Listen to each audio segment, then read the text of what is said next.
ये कहानी ममता की है। बचपन से ही घर में ये एहसास दिलाकर पाला गया कि औरतों को बोलने का हक नहीं है। अरे ममता, जरा जल्दी जल्दी हाथ चलाओ। रोज ऑफिस में देर पहुंचता हूँ तुम्हारे कारण। लेकिन आपका सारा खाना पैक और तैयार भी है। अरे जबान जितनी चलाती हो उतना अगर हाथ चलाती ना तो शायद घर को अच्छे से मैनेज कर पाती। क्या मतलब है? क्या नहीं मिला आपको? मोजे मोजे कौन देगा? ममता भागकर पति को मोजे देती है। वो हर किसी का ख्याल रखती, लेकिन उसके घर में रोज का रोना लगा रहता। अरे माँ, आज स्कूल में टीचर ने मुझे फीस के लिए डांटा। माँ, मुझे अच्छा नहीं लगता कि स्कूल में फीस के पैसों के लिए मुझे कोई भी बात सुनाए। अरे पर बेटा, ये तो पापा करते हैं ना, सारा ऑनलाइन। मुझे तो इसकी जानकारी भी नहीं है। हाँ हाँ, बना लो बच्चों के सामने मुझे बुरा।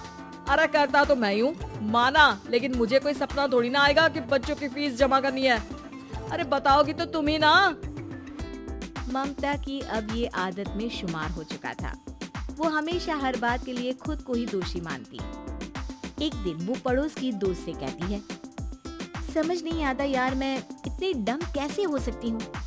बात तो सही भी है ना। अब पति बेचारा नौकरी करे, पैसे कमाए, या फिर ये देखे कि बच्चों की फीस का वक्त है। क्या करूँ यार। पता नहीं, मेरे पति तो सारा काम खुद ही करते हैं। वो तो कहते हैं कि तुम थक जाती होगी, सारा दिन घर बाहर बच्चे। तो अच्छा, ऐसे भी पति होते हैं क्या? अरे क्या बात कर रही है? भाई साहब कभी तुझे किसी बात के लिए सुनाते नहीं? किसने कहा नहीं सुनाते? अरे ये पति चीज ही ऐसी होती है कि बिना पत्नी को सुनाए उन्हें चैन की नींद कहाँ आती है। तो तू भी परेशान रहती होगी कि कैसे, क्या, कब भूल गई। अरे वो तो मुझे बस इस बात के लिए ताना देते हैं कि मैं वक्त पर खाना क्यों नहीं खाती या पार्लर जाकर अपनी साज सज्जा क्यों नहीं करवाती। पड़ोसन बोल ही रही होती है कि ममता के बेटे की आवाज आती है। अरे माँ, क्या हो गया? लग नहीं रहा कि आज आप मुझे पानी भी देगी। अरे कब से खाने के लिए वेट कर रहा हूँ। अरे यार, मैं चलती हूँ, बेटा खाने के लिए वेट कर रहा है। मैंने उसे खाना भी नहीं दिया। अरे 12वीं में पहुँच चुका है तुम्हारा बेटा, उसे बोलो खुद पानी लिया करे। मैंने तो अपने बच्चों को काम करना सिखाया है। अरे यार, खुद की भी तो कोई लाइफ है। माना जब नहीं कर सकते थे तो किया, लेकिन अब इतने बड़े बच्चों की हर बात मानेंगे तो मुश्किल तो अपने को ही होगी। ममता को पड़ोसन की बात में दम तो लगता है, लेकिन करे क्या, आदत भी तो खुद ही ने डाली थी। ममता घर जाती है कि तभी बेटी आ जाती है। माँ, परसों मुझे एक शादी में जाना है। तेरी वो जो लाल वाली साड़ी है ना, उसे दे देना। मैं आज जाकर टेलर को दे दूंगी, वो उस साड़ी से सूट बना देगा। अरे नहीं नहीं तारा, वो मेरी माँ ने मुझे दी थी और उस साड़ी से मेरी काफी भावनाएं जुड़ी हैं। तुमको ना मैं दूसरी साड़ी दे दूंगी। ओके, कोई बात नहीं, लेकिन आज दे ही देना पक्का। तारा माँ की साड़ी से सूट बनवाकर पार्टी में जाती है, लेकिन जब वो पार्टी से लौटती है, क्या है, मैं तो समझ ही नहीं पा रही हूँ। अरे जब वो साड़ी मांगी थी तो ये छल्ली सी साड़ी क्यों दे दी? मैं ही पागल थी जो इस साड़ी का सूट बनवा लिया मैंने। माँ, जानती भी हो कि कॉलेज में मेरी कितनी हंसी उड़ी। तभी वहाँ ममता का पति सुनील आ जाता है। अरे गवार औरत, जब बेटी साड़ी मांग रही थी तो दे देती ना। अरे पापा, इनके तो इमोशंस जुड़े थे उस साड़ी से। ममता इतने सब के बाद भी कुछ नहीं बोलती। मेरी बेटी की बेइज्जती हो गई। मैं बिल्कुल बर्दाश्त नहीं कर सकता ये। मैं नहीं चाहता कि मेरी बेटी से कोई भी ज्यादा सुंदर लगे पूरे कॉलेज में। जी, वो पढ़ने में तारा बिल्कुल अच्छी नहीं है, उसकी पढ़ाई पर आप ध्यान दीजिए ना।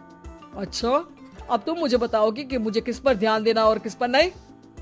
रमेश जैसा ही ये वाक्य पूरा करता है, ममता की बेटी और पति उस पर जोर जोर से हंसते हैं। अरे ठीक है ना, पता ही नहीं चला कि कैसे वक्त इतना बीत गया। अरे कैसे पता चलेगा माँ, हम लोगों के पीछे जो तू बैताल की तरह चिपकी रहती थी, तुझे कैसे वक्त का पता चलता। ममता को पहले सास ससुर, फिर पति और बच्चों की तरफ से इस तरीके की बातें सुनकर उसका मन बहुत दुखी रहता था। एक दिन, सुनो ना, बहुत दिनों से कमर के नीचे बहुत दर्द रहता है। कल मैंने देखा तो एक फोड़ा था। अरे ममता, एक बार अपने पति से बात करो, वो तुम्हारा फोड़ा डॉक्टर को दिखा देंगे। अरे नहीं नहीं, वो तो गुस्सा हो जाएंगे। अरे क्यों गुस्सा हो जाएंगे? तुमको दर्द है? हाँ, लेकिन वो यही बोलेंगे कि ऑफिस जाऊं या फिर तुम्हें लेकर डॉक्टर के पास। तो बेटे से ही बात कर ले। अरे वो तो मैं कर लूं, लेकिन फोड़ा है ऐसी जगह कि उसे बताते मुझे शर्म आएगी। लेकिन कुछ ना कुछ तो करना जरूरी है ना, ऐसे कब तक फोड़े के दर्द से तड़पती रहेगी? अब तो सोच रही हूँ कि इनसे बात कर ही लूं, वरना दर्द के मारे कहीं मर ना जाऊं। लेकिन शाम को। ममता, क्या किया तुमने आज? खाने के डिब्बे में कैसा खाना दिया था? दाल खराब हो गई थी। कब की थी? दाल तो मैंने सुबह ही बनाई थी, खराब कैसे हो गई? अच्छा सुनिए ना, मुझे कहना है कि अरे गरम दाल बंद करोगी तो ऐसा ही होगा ना। बेइज्जती हो गई सबके सामने मेरी। ऑफिस वालों ने ऐसा मजाक उड़ाया कि क्या बोलूं। कल से ठीक से खाना देना है तो देना, वरना खाना देना बंद कर देना। बाहर खा लूंगा मैं।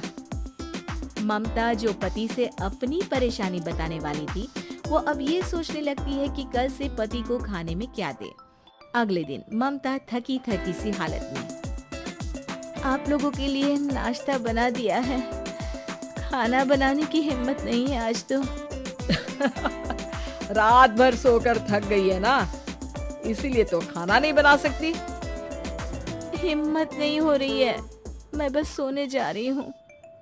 बस मैडम को सोने का बोल दो, फिर देखो कैसे सोती रहती है। माँ फिर वही पराठा सब्जी।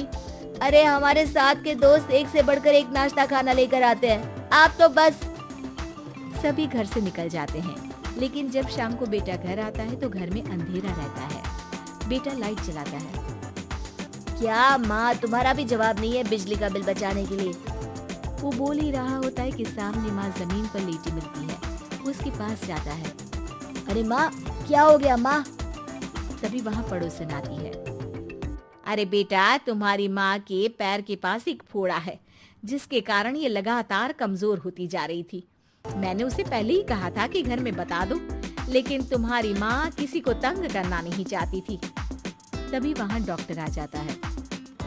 अरे इनके ऑर्गन में दिक्कत है, कोई बात है जो इनके मन में खटक रही है। अरे नहीं नहीं, इसके मन में कोई बात नहीं है, कोई काम है नहीं ना इसके पास, सारा दिन बस घर में ही रहती है। देखिए मैं तो ये नहीं जानता, लेकिन हाँ इनके मन में हमेशा कोई बात रह जाती होगी, इसीलिए उनकी ये हालत है। अगर आप समय से नहीं ले आते तो हो सकता था कि। अरे नहीं नहीं डॉक्टर साहब, हम पूरी कोशिश करेंगे कि वो ठीक हो जाए। हम लोगों ने अपनी ही परेशानी माँ के सामने रखी, लेकिन किसी ने माँ की दिक्कत को जानने की कोशिश तक नहीं की। हाँ, मैंने भी ममता को हमेशा घरेलू जरूरत से ज्यादा काम का नहीं सोचा था। ममता को होश आता है और वो खुद को अपने बेडरूम में देखती है। वो उठने की कोशिश करती है कि माँ, अब आप नहीं उठेंगी, हम लोग है ना, हम लोग आपको पूरी तरह से खुश रखने की कोशिश करेंगे।